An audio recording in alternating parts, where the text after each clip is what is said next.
When that repo vehicle arrives here, we have to make keys, make sure it runs, make sure it's clean, make sure it's presentable, make sure the paperwork is all in order.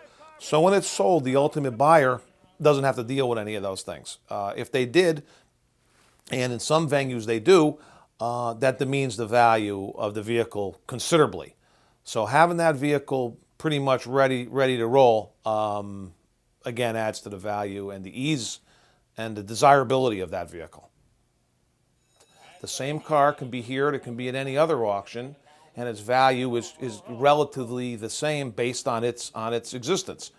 But if we can present it in a better light, if it's a little cleaner, if it runs a little better, if there's a good crowd of buyers, the right crowd of buyers, not just a crowd of people hanging out, but the right crowd of buyers, that's all marketing, and that's what we specialize in and put a Herculean effort into, if you will, to make sure that that's all right so those cars can bring top dollar, and they do, pretty much each and every time. Banks and repossessions and finance institutions that might repossess vehicles from time to time is a unique situation in that those cars are typically serious losers for those financial institutions. Additionally, a bank or financial institution has an obligation, both legal and otherwise ethical, to get as much for that car as possible. Because if there is a shortfall, the person is going to be sued for a deficiency judgment. So it's illegal and immoral not to get top dollar for that car, and we take that seriously. Not to mention the bank wants to take that loss because they may or may not ever realize that any money from that judgment, probably not. So whatever we can get them is important to them. So we have to make sure that every car is assessed carefully, accurately, prepped properly, so it can in fact be exposed to the correct audience and give them every opportunity to get the most money possible for that vehicle. Critically important in this case specifically. Nothing beats a live auction. That being said, it's not 100%. It's 90%. But for the other 10%, that's where we fall back on online venues to cover any potential shortfall that might happen at the live sale. When a car comes in to Central Auto Auction and signed into our lot, into our inventory, we immediately take pictures, do a brief condition report, etc.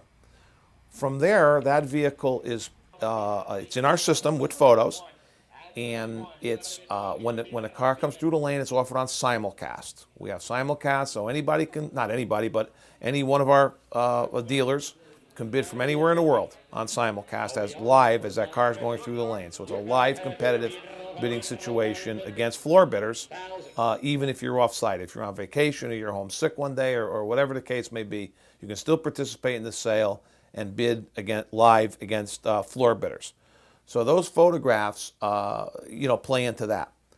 At the end of the sale, whatever no sales we may have, we already have the photos, are immediately posted to centralalaa.com, which is our in-house online venue. We call it the Bid or Buy Now sale. That runs from Tuesday afternoon at 2 o'clock when the sale's over till Sunday night at 8 p.m. Then Monday it gets reloaded again. Also, the vehicles go on to ove.com, they go on to Smart Auction, and they go on to Open Lane. So in addition to simulcast, we have 4 online venues. That's huge exposure. That's unbelievable national, in fact, international exposure. If your car doesn't sell after that, you might want to think about the price, or maybe we'll take another look at the car, because I can assure everyone that no one gets more eyes on the car than we do here at Central Auto Auction, beyond a doubt. We have the history of all the buyers that have been here and what type of vehicles that they've bought throughout our run here so far. And we go back in those records and we know, for example, all the buyers who typically are interested in police cars, let's say. All the buyers that are interested in fleet lease vehicles, rental vehicles, repossessions, donation vehicles, whatever. So we have an extensive, large, relevant database, and we market to those buyers each and every week for the specific vehicles we have on hand. We assess each and every vehicle. And if there's anything that can be done to increase its value exponentially, we do it. And we make sure it's marketed properly to the correct audience and to as vast an audience as possible. And we make sure the vehicle makes its best presentation, and if it's at all possible to be running, that it runs and drives. And that's the way that extra effort brings top dollar for those vehicles. It's basically in the way it's handled. And we specialize in that area. We have the facility, the personnel, the willingness, the ability to handle it correctly. And it's not typical that it is handled correctly, in my opinion. So, but here it always is. You can rest assured that it is.